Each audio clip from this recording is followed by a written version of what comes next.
The Snake Who Couldn't Snake Properly by Peter Pan. There once was a small brown snake named Scabra who lived in the hot, dry veldt of southern Africa. He was beautifully patterned in grey and black, with rhombic markings down his back.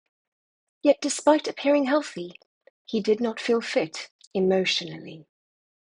And so, instead of rising early and basking in the sun as snakes are known to do, he hid away, crying quietly and admitting to himself, "There is something wrong with me. I try so hard, but for some unknown reason, I just can't seem to snake properly. I am just not good enough. There are so many things that are wrong with me. For starters, I don't have teeth. I'm all gums. It's humiliating. I have to pretend that I have fangs so that others won't notice and laugh at me.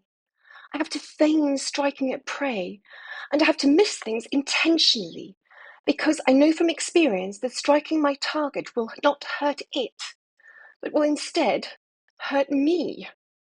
And if that is not bad enough, I can't even hiss properly.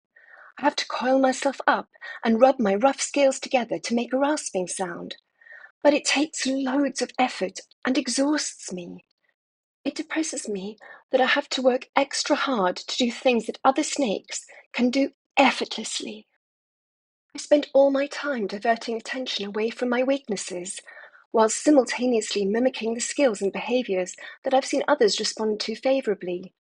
Yet no matter how hard I try, nothing works for me. All I do is fail at being the snake I'm trying so very, very hard to be. Sighing with exhaustion, the little snake whimpered, "I want to give up because I just feel so tired and empty. I simply can't be the snake I'm meant to be because I'm flawed intrinsically. I'm going to go back to sleep and hopefully hibernation will end my misery." However, as he was trying to fall asleep, a croaky voice disturbed him, saying, "Sorry to bother you, little Eggy, but it worries me to hear you sounding so unhappy." "Please go away," replied the snake angrily. "I know you mean well, but you simply cannot help me. And anyway, my name is Scabra, not Eggy." "Oh dear, I didn't mean to upset you," replied the tortoise gently. "Yes, Scabra is your scientific name, that is true. But I won't use your nickname of Eggita if it upsets you." Um, actually," responded the snake hesitantly, I'm sorry I snapped at you, but life is difficult for me, and so I often respond dramatically. Please explain what you mean when you call me Eggy." "Well," said the tortoise, "this is starting to make sense to me. It sounds like you have not yet discovered your true identity. You see, in nature, survival is tricky, and even more so for a creature as small and defenseless as you.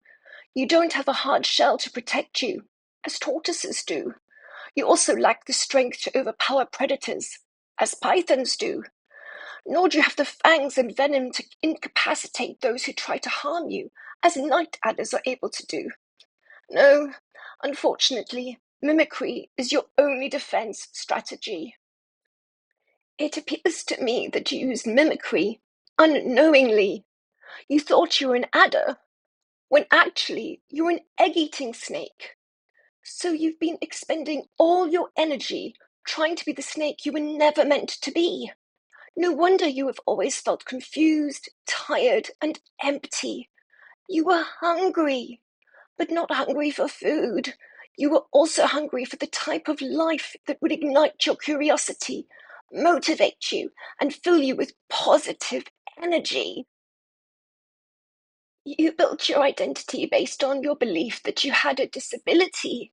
You focused on all the things you could not do, not once seeing all the things that you could do easily. If you'd known you were an egg eater, you could have focused your energy on things that suited you specifically. Being good at these things would have made you feel strong and capable, and you would have developed a sense of control and agency. However, instead you felt useless and helpless.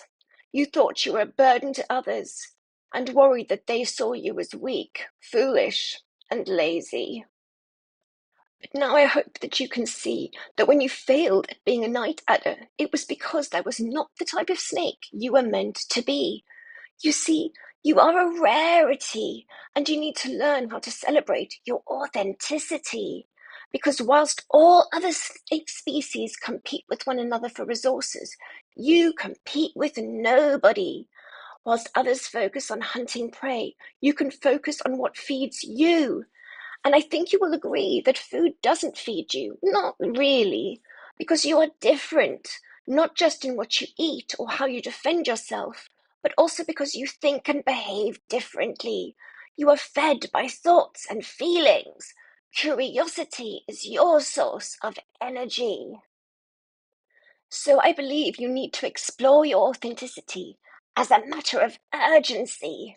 Once you have experienced life as you were meant to, you will be filled with joy and it will invigorate you. When you live authentically, you will share your creativity, intuition, and positive energy with all around you abundantly. And that will benefit not just you, but all of society. Wow, said the egg eater. I'm having an epiphany. I think it's time for me to explore my authenticity and live life in a way that makes me happy. But I'd love some company, so will you embark on this adventure with me? Oh, yes, please, replied the tortoise immediately. And so, smiling peacefully, the tortoise and the snake set off into the long grass together to embrace life enthusiastically. The end. Thank you for watching. This video was written, illustrated and narrated by Peter Pan. Please like and subscribe.